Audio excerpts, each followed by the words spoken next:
Mga kasabong, good morning. Ngayon po ay bispiras ng bagong taon. So, sana maging maganda at masaya ang pagsalubong natin sa 2025, no?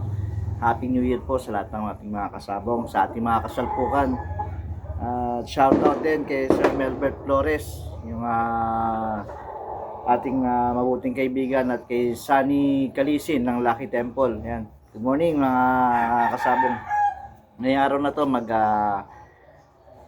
inject po tayo ng vitamins para dito sa ating future broodstag. Ito po ang hawak ko, yung aking yellow-legged hatch na straight comb, mga kasabong.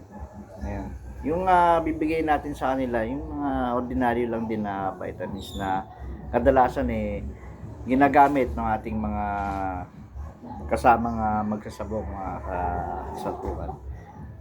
So, ngayong araw na to magpupurga rin ako. Sasabay ko yung purga ng mga inahin natin, no? Pero itong mga lalaki, inject muna sila. Siguro next week ko na sila pupurgahin kasi kapupurga ko lang sa kanila last time. Mga kasabong, mag-start na tayo. Okay mga kasabong, ito naman yung aking Golden Boy Possum sweater.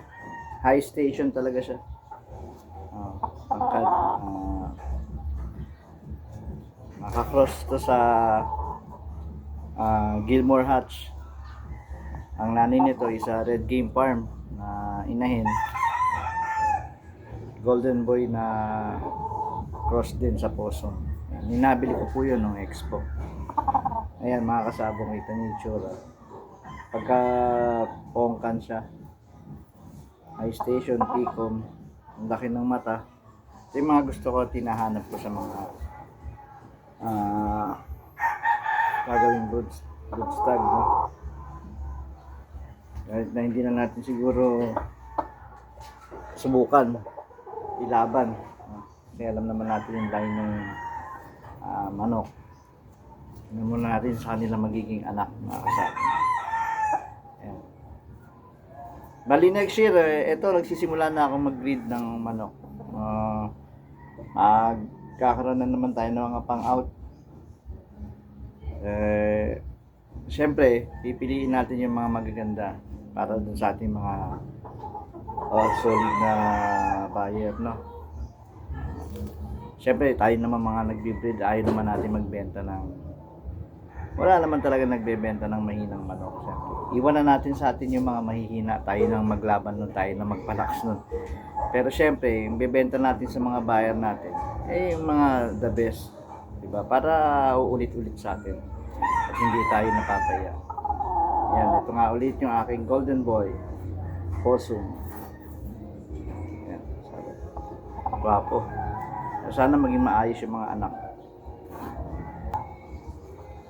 Ito is Golden Boy sweater dito na post ko sa Golden Boy Possum sweater. Ayan. Kapatid din siya nung isa kanina. Erang ito medyo hindi siya high station, medium to high station siya. Bulto ang katawan, maganda. Isa rin to sa gagamitin natin. So next year siguro marami-rami tayong mapapalabas. So, ayan. Importante lang hindi sila nagkasakit, hindi nagkasipon. Ayan, para yung magiging anak nila ay malulusog at malalakas, mga kasabong. Ito medyo mailap, medyo ang hirap hawakan.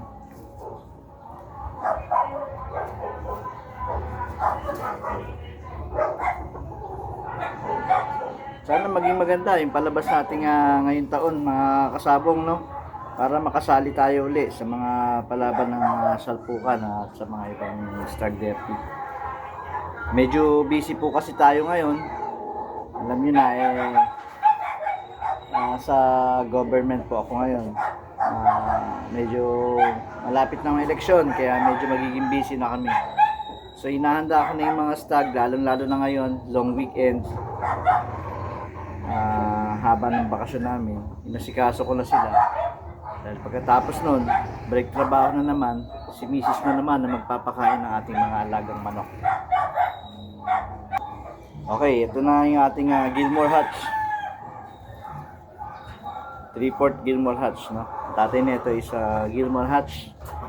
Galing dun sa aking pinsan na si Marvin Cabel. Shoutout, Insan.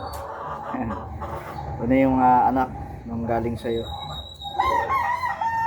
May lumabas na green legs.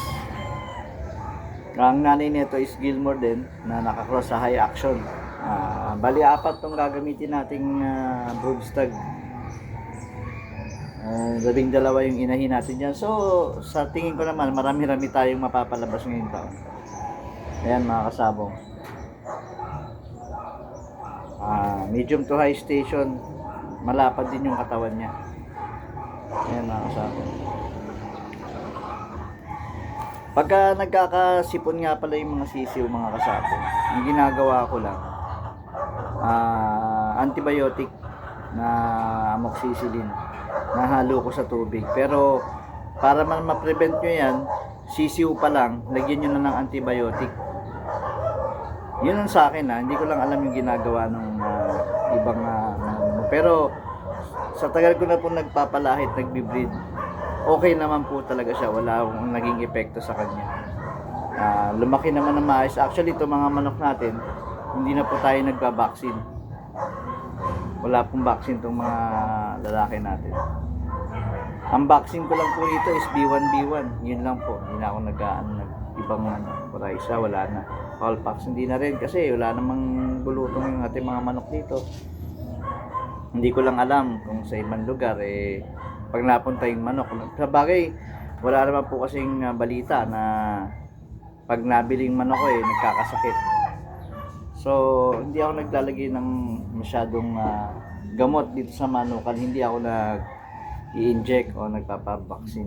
Kasi, alam niyo naman yung ibang vaccine, live bacteria po yan. Pag hindi maganda ang pagkakagamit mo, mapapahamak yung mga alaga ng manok. So, ako hindi po ako nagbabaksin.